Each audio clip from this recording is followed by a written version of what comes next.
Yes, hello, Maria Vladimirovna. Thank you for the opportunity to ask a question. Why is it specifically the Estonian Ministry of Foreign Affairs, and not the leadership of the EU, that acts as the spokesperson for the EU's sanctions policy against Russia? It was namely the Estonian Ministry of Foreign Affairs, and only later Kaja Kallas, that announced the adoption of the 18th and 19th sanctions packages against Russia, as well as announced the upcoming 20th. Does this mean that the Baltic states, contrary to logic and their actual weight, are now determining the agenda of the entire European Union? You know, this problem was discussed many years ago at all levels with the European Union, back when dialogue was still developing, that within the European Union, real wolves were hiding under the guise of poor little sheep, and they were anything but noble. These very Baltic regimes, which were formed with such an obviously nationalist, Russophobic bias, instead of solving their own domestic issues related to industry, production, economic development, culture, and science, have been engaged in subversive politics within the European Union. Despite their junior membership,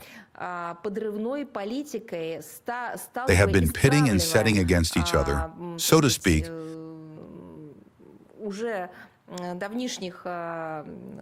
the long-standing regulars of this club. I mean the old members of the European Union against Russia. For many decades, we built relations with the countries of what was then the European Economic Community,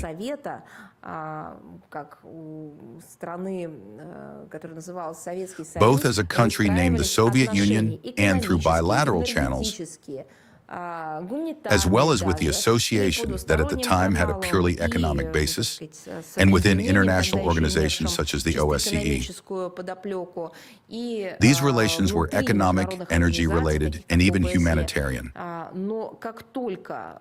as soon as these Baltic regimes, of course, formed by the Anglo-Saxons, obtained the right to vote first within the European Economic Community and later within the European Union, they began to do everything possible to become saboteurs of relations between Russia and the countries of Central, Western, and Northern Europe. Why do they have such a mission? It is paid for. It was destined for them, not by fate, but by those who paid them for it. Russophobia is the main source of income and financial inflows in these countries.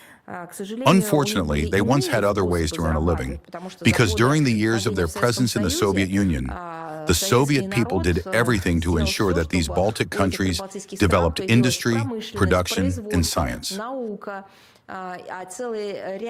A number of enterprises or sectors of the economy truly became outstanding, even by global standards. But all of that was destroyed not by the Soviet Union, but directly by those countries that called the tune within the Baltic states that had supposedly gained sovereignty, because it was unprofitable. Because the only product that the West eagerly bought from the three Baltic regimes was Russophobia, along with services aimed at destroying relations between Russia and Central and Western Europe.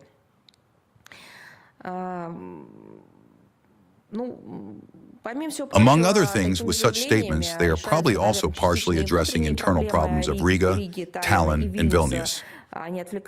Through regular Russophobic outbursts, they distract their own population and make it so that people for whom the Russian language and culture are native, while at the same time, they also consider these countries their homeland, which is normal. This happens. It happens in the overwhelming majority of countries in the world that people may regard another language as their native one, while still considering the country they live in as their homeland.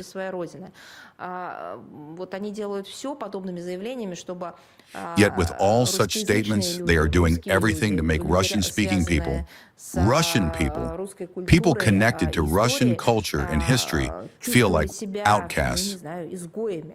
Of course, they are not such. But this feeling, this marginalization, through endless aggressive rhetoric toward Russia, is part of the deliberate policy of the ruling regimes in these countries.